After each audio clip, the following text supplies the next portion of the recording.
Hey, this is Sky. Welcome to my YouTube channel. It's Monday, Mafia Monday. Let's get into our story. I'm going scene by scene through all three books in the series that I wrote about the Los Angeles Syndicate. This first book, California Gangsters, we're still in the beginning.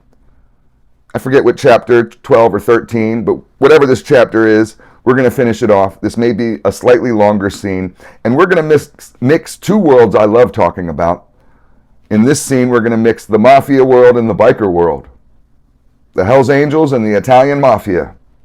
So let's just jump into it. Mr. Snubby is loaded and ready. He's always ready to rock and roll, and I got the Hollow Point Plus P 38 Special load. That's a good self-carry load, although it's powerful for a little tiny gun like this.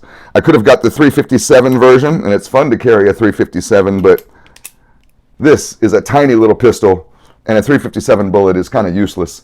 You want to at least have a 4 or 5 inch barrel for a 357 bullet to really do its thing. That's just my opinion. I talk about guns all day. Let's get into this story.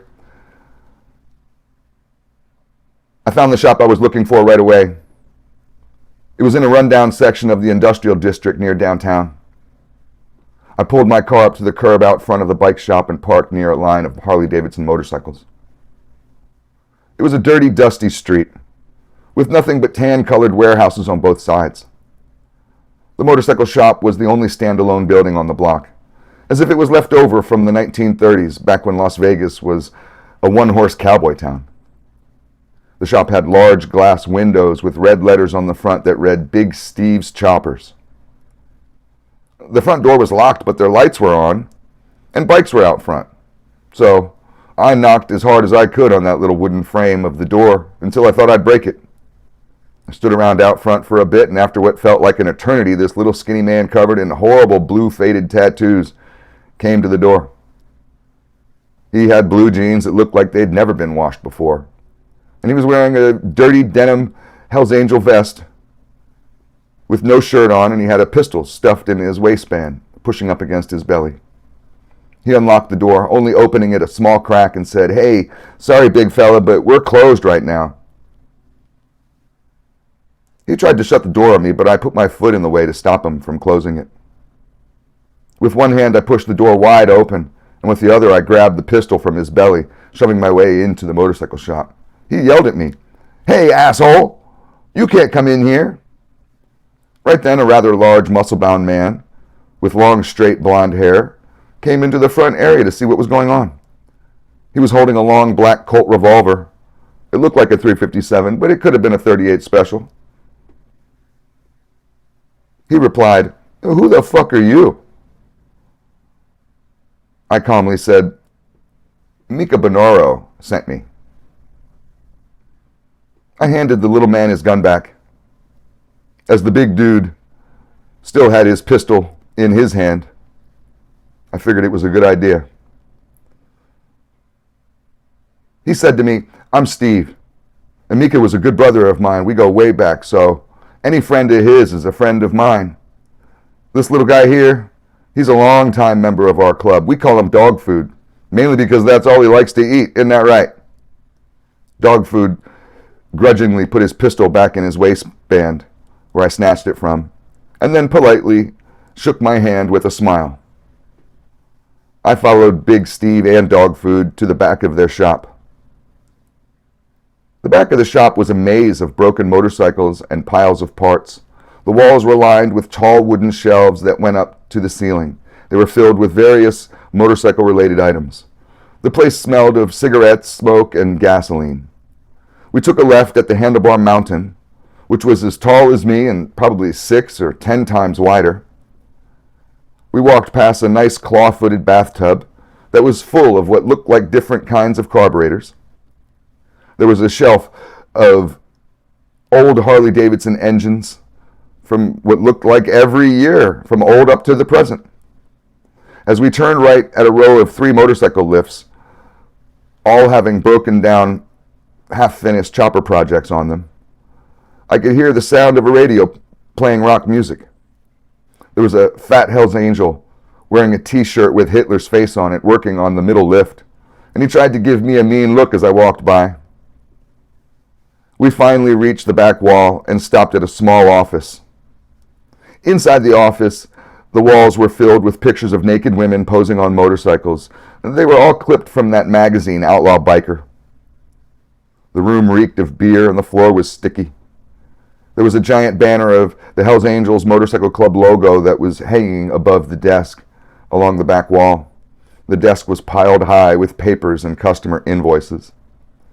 Big Steve looked heavier than me, but I could tell that he most likely knew Mika from the bodybuilding scene. Those guys all have the same jawline from so much steroid abuse. He sat down in his chair, and dog food stood next to his desk like a loyal pet. I sat down on the old torn sofa along the opposing wall, a move I regretted as soon as I hit the fabric with my black jeans.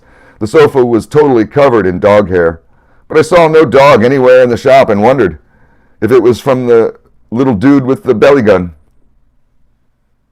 I wanted to get right down to business, so I said, I have to find someone here in Las Vegas, and my good friend Mika told me that you were my best bet. Big Steve replied, well, Mika and I were bodybuilders on the pro circuit together. I love that guy. We got our pro cards together on the same day. How is he? Does he still have that shoulder injury he used to complain about all the time? I said, Mika is good, and he's still a giant son of a bitch. I don't know about his shoulder. He doesn't talk about that to me. Hey, do you smoke weed? I pulled out a fresh joint from my pocket and lit it up. A huge grin came to Big Steve's face, like the Cheshire Cat. Luckily for me, both of these dudes were major potheads. I took a couple deep pulls and began to cough. I passed the burning joint to dog food and he went to work on it. I let both of them puff their little hearts out on the joint, getting them nice and high. After a few minutes, I asked Steve, so, can you tell me where I can find Giovanni Serra? In that moment, Steve coughed up a large puff of smoke and handed the joint to dog food. He replied with a red face and watering eyes. Absolutely, I can. He's in the Holiday Inn Hotel under heavy guard by the feds. They got the whole floor blocked off.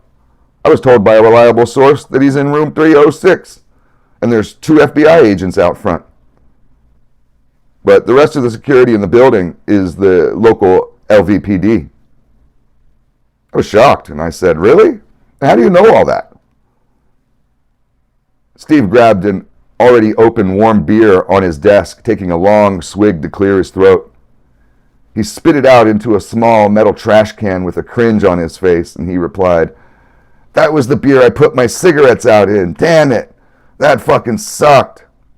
Dog food burst into laughter and walked over to the cooler that was sitting in the corner. He pulled a bottle of Jack Daniels out and passed it to his boss. Big Steve took a long swig, swishing it around like mouthwash, and then seemed more satisfied. He continued, saying, the assistant manager of the hotel is this sexy blonde chick that I used to date back in the late 60s. She has a major dope habit and will come by here to suck me off once in a while for a hit. The last time she came by squeaking for something was, 3-4 days ago? She was rambling on about a mafia snitch that was supposedly taking down the entire LA crime family, and she told me that he was being held in room 306. He'll be locked in there like a prisoner until his trial. When I heard his source was a drug addict, I shook my head, not buying his story. I replied, how can you trust what she says? She was probably just running her mouth to impress you. Steve took another hit off the joint and passed it to me. I took a hit and passed it back to dog food, who was eagerly waiting his turn. Big Steve said, damn, that tastes like good weed. Well, look, she may be a dick-sucking, anal-sex-loving, dope fiend whore, but I used to love her, and she ain't no liar, not to me. She knows better. I smiled and felt like Big Steve was being honest in his tone. I could tell he liked me and wanted to be friends. I said, having 2 feds guard the door makes it a tough entry, but room 306 is all that I needed. Thanks, man. Steve replied, well, you know, sometimes the answers to hard questions are right in front of your nose. Never overthink a problem.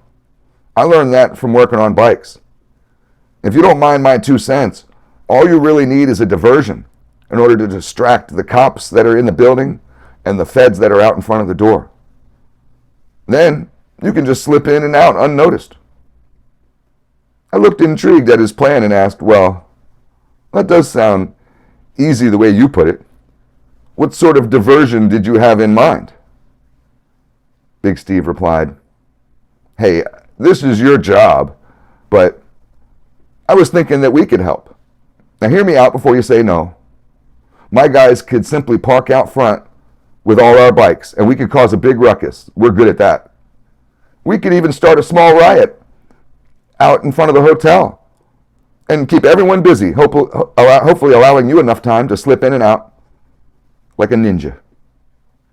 I laughed and shook my head and said, no way, man. I don't think that'll work.